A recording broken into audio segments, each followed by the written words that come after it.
म हर्क साम्पाङ धरान 18 बुद्धचोक निवासी एउटा स्वतन्त्र व्यक्ति।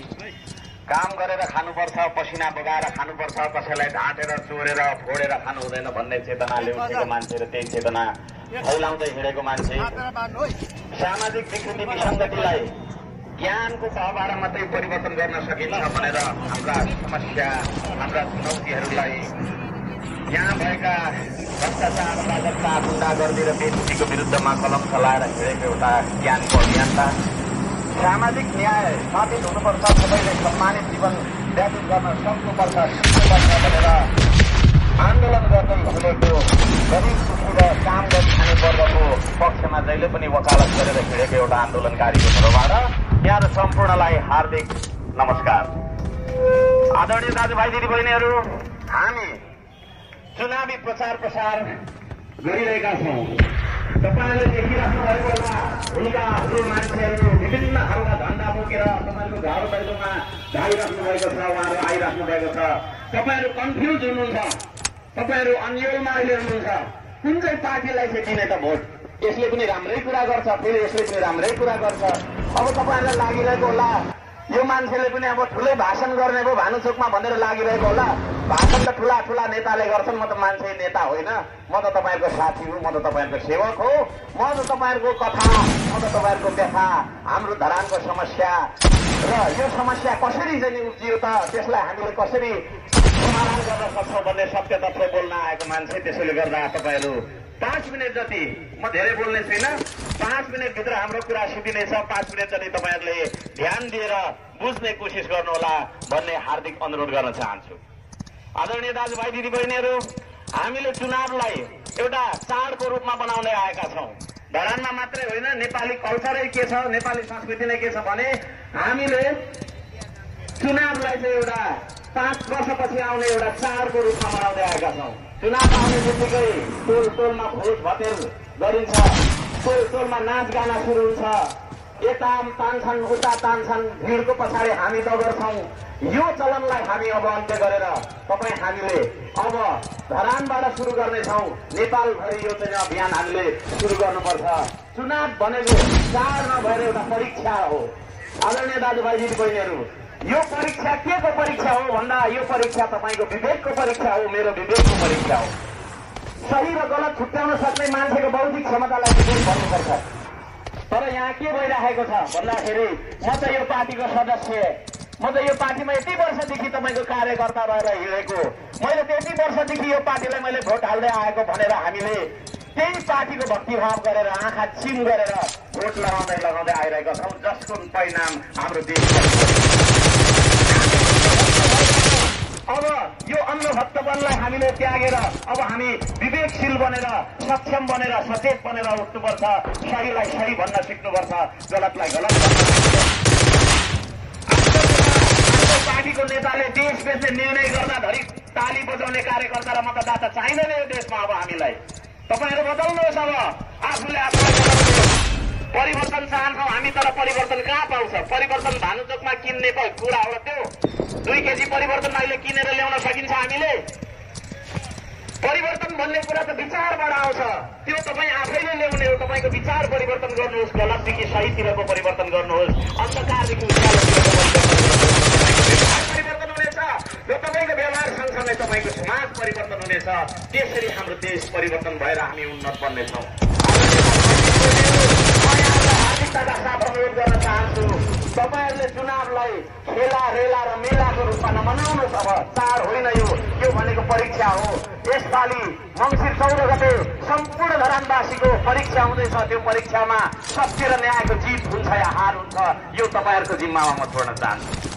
यदि तपाईँहरूले देश बेच्ने मान्छेहरू, यदि तपाईँहरूले बलात्कार गर्ने मान्छेहरू, भ्रष्टाचार गर्ने मान्छेहरूलाई नै तपाईँको चाहिँ पार्टी भनेर सम्झिराख्नु भएको छ। म स्वतन्त्र व्यक्ति त हुँ, तर राजनीति शास्त्र पढेको मान्छे।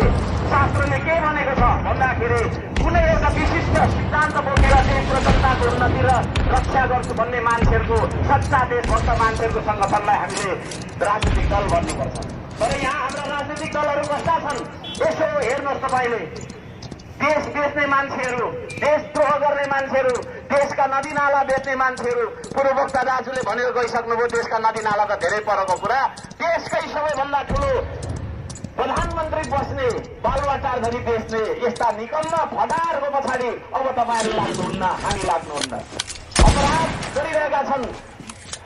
हाम्रो देशमा घट्ने अपराधको अपराधिक गतिविधिहरूको 80% तपाईँको चाहिँ राजनीतिक दलहरूले घटाएका छन्। कि त नेताले घटाएको छ, कि त नेताको आनन्दले घटाएको छ। त्यहाँनिर हत्या गर्नेहरूको, त्यहाँनिर बलात्कार गर्नेहरूको छन्, त्यहाँनिर ठुला ठुला अपराध गर्नेहरूको छन्। तपाईँ हामी जस्ता साधारण मान्छेले गर्न सकिँदैन। र त्यस्ता तपाईँको चाहिँ अपराधलाई, अपराधिक गतिविधिलाई संरक्षण गर्ने र अपराधलाई तपाईँको चाहिँ प्रेरित गरेर प्रोत्साहन गरेर हिँड्ने यी राजनीतिक दलहरूलाई, यी राजनीतिक दलहरू नभएर तपाईँको हामीले अपराधीहरूको गिरोह भनेर चिन्न सक्नुपर्छ। अब तपाईँ हामीले यिनीहरूलाई दण्डित गर्न सक्नुपर्छ। यिनीहरूलाई दण्डित गर्ने तरिका भनेको यस चुनावमा हराएर हो। आदरणीय दाजुभाइ दिदीबहिनीहरू, तपाईँहरू गुलियो गुलियो भाषणमा नबोल्नु। म तितो बोल्छु, सत्य तितो हुन्छ, औषधि पनि तितो हुन्छ। यसलाई तपाईँले पचाउन सक्नुपर्छ, सिक्नुपर्छ। सेतोलाई सेतो र कालोलाई कालो भन्ने संस्कार यसपालि धरानबाट हामीले सुरु गर्नेछौँ र यो देशव्यापी हामीले यस अभियानलाई अगाडि बढाएर लानुपर्छ। आदरणीय दाजुभाइ दिदीबहिनीहरू, यहाँ धेरै कुराहरू हामीले भनिराख्नुपर्ने आवश्यकतै छैन। पूर्ववक्ता मित्रहरूले धेरै भनिसक्नु भएको छ। हाम्रो धरान किन पछि पर्यो, कसको कारणले पछि पर्यो भन्दाखेरि राजनीति गर्छु भने राजनीतिक दलका अगुवाहरूले गर्दा नै पछि परेको छ। म तपाईँहरूलाई हार्दिकताका साथ अनुरोध गर्न चाहन्छु, अब तपाईँहरूले पार्टीको सदस्यता, पार्टीको मतदाता, पार्टीको चाहिँ यो त्यो भनेर तपाईँहरू नहिँड्नुहोस्। भिडको पछाडि भनेको भेडा लाग्ने हो, बाख्रा लाग्ने हो। मान्छे भनेको विचारको पछाडि लाग्छ र सही विचारको पछाडि लाग्नु हो तपाईँको दायित्व हो। आदरणीय दाजुभाइ दिदीबहिनीहरू, तपाईँहरू गलत विचारको पछाडि लाग्दै हुनुहुन्छ। तपाईँहरूले भ्रष्टाचारी हो भनेर थाहा पाइ भ्रष्टाचारीलाई नै भोट दिइरहनु भनेको उनीहरूको हौसला बढाउनु हो। त्यही भएको कारणले अहिले उनीहरू चुप लागेर देश बेच्ने निर्णय गरिरहेका छन्। उनीहरूले हाम्रो भविष्य तपाईँको चाहिँ केरमेट गरेर चाहिँ हामीलाई अलमल गरिरहेका छन्। यी सम्पूर्ण कुरा हामीले उनीहरूलाई काँधमा बोकेर हिँडेकै कारणले भइरहेको कारणले गर्दा अब यसपालिदेखि धरानले पार्टीलाई होइन, एउटा व्यक्तिलाई, स्वतन्त्र व्यक्तिलाई अगाडि सार्नेछ। आदरणीय दाजुभाइ दिदीबहिनीहरू, तपाईँहरूलाई लागिरहेको होला हामी त पार्टीको मान्छे, हामी त तपाईँको चाहिँ यो त्यो भनेर लागिरहेको होला। तर तपाईँहरू सत्यवादी बन्न सिक्नुहोस्। पार्टी भनेको केही होइन, पार्टीको एउटा माध्यम हो। जसरी यो भानुचोक आउनका लागि धेरैवटा बाटोहरू छन्, त्यसै गरी तपाईँको चाहिँ बाटोको रूपमा मात्रै हामीले पार्टीलाई बुझ्न सक्नुपर्छ, चिन्न सक्नुपर्छ। पार्टी भनेको एउटा माध्यम मात्रै हो। काम गर्ने एउटा सक्षम व्यक्तिले गर्छ, एउटा इमान जमान भएको व्यक्तिले गर्छ र त्योभन्दा पनि म भन्न चाहन्छु एउटा नियत भएको मान्छेले गर्छ।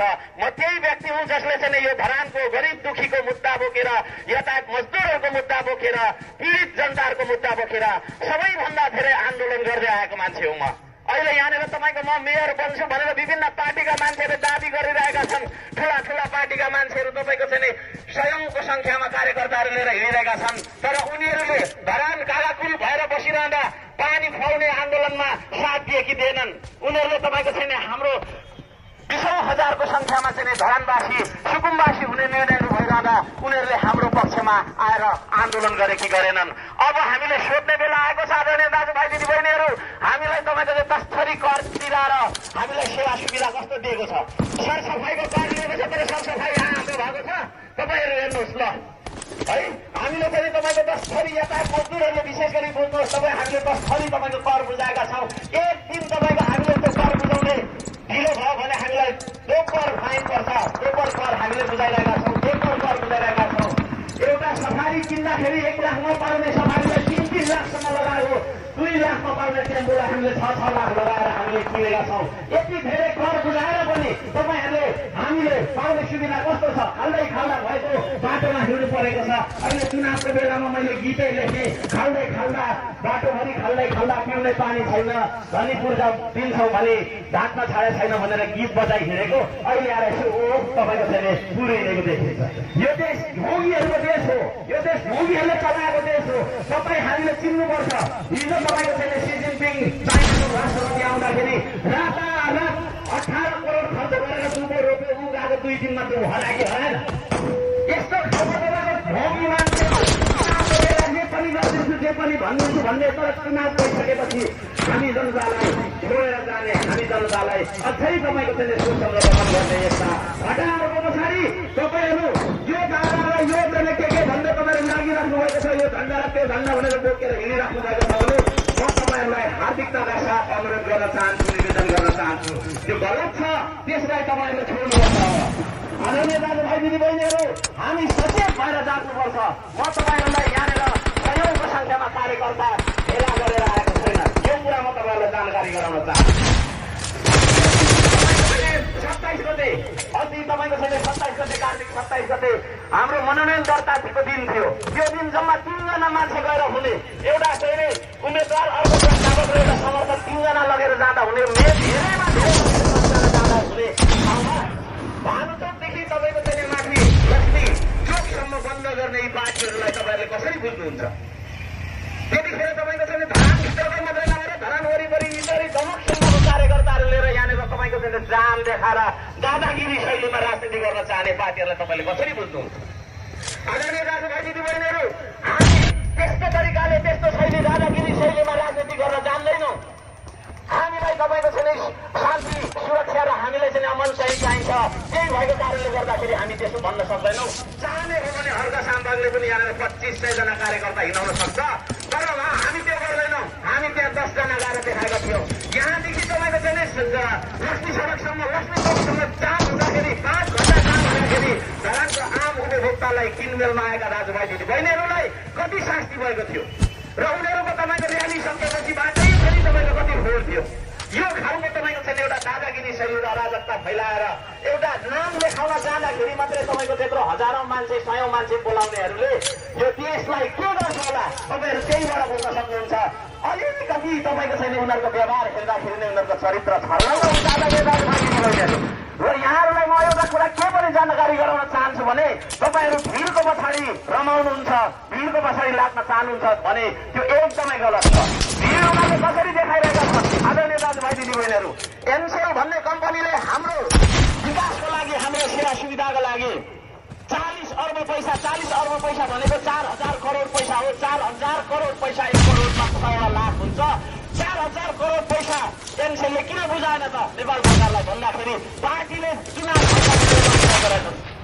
त्यही 4000 पैसा, जुन 4000 तपाईँको चाहिँ करोड पैसा, त्यही पैसा लिएर चाहिँ अहिले तपाईँको चाहिँ यिनीहरू करोडौं खर्च गरेर हिँडिरहेका छन्, करोडौं भ्रष्टाचार गरेर हिँडिरहेका छन्। अब यसरी देशलाई डुबाउने, तपाईँ हामीलाई शोषण गरेर, तपाईँ हामीलाई दमन गरेर देशलाई डुबाउने पार्टीहरूलाई हामीले पक्रेर बस्छौँ, हामीले चाहिँ त्यही पार्टीहरूको भक्तिभाव गर्छौँ भने हामीले भन्नु केही पनि छैन।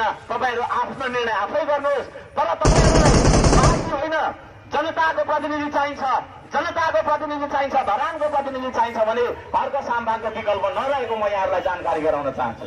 तपाईँहरूलाई पार्टीको प्रतिनिधि चाहिन्छ भने पार्टीतिरै लाग्नुहोस्, तर तपाईँलाई दुःख पर्दाखेरि तपाईँको कुरा सुन्ने, तपाईँको साथमा हिँड्ने, तपाईँलाई साथ गरेर तपाईँसँग सहकार गरेर अगाडि बढ्ने एकजना तपाईँको साथीले सेवक, त्यो खालको तपाईँको चाहिँ तपाईँलाई तपाईँको उपमहानगरपालिकाको मेयर चाहिन्छ भने तपाईँहरूले हर्का साम्बाङलाई बिर्सिनु हुँदैन भन्ने म यहाँहरूलाई हार्दिक निवेदन गर्न चाहन्छु। म कुनै पार्टीको मान्छे होइन, यहाँ तपाईँ नेकपाको हुनुहुन्छ, कङ्ग्रेसको हुनुहुन्छ, समाजवादी जुनसुकै पार्टीको हुनुहोस्, त्यो मेरो सरकारको विषय होइन। मेरो सरकारको विषय त धरानको सुशासन र धरानको विकास।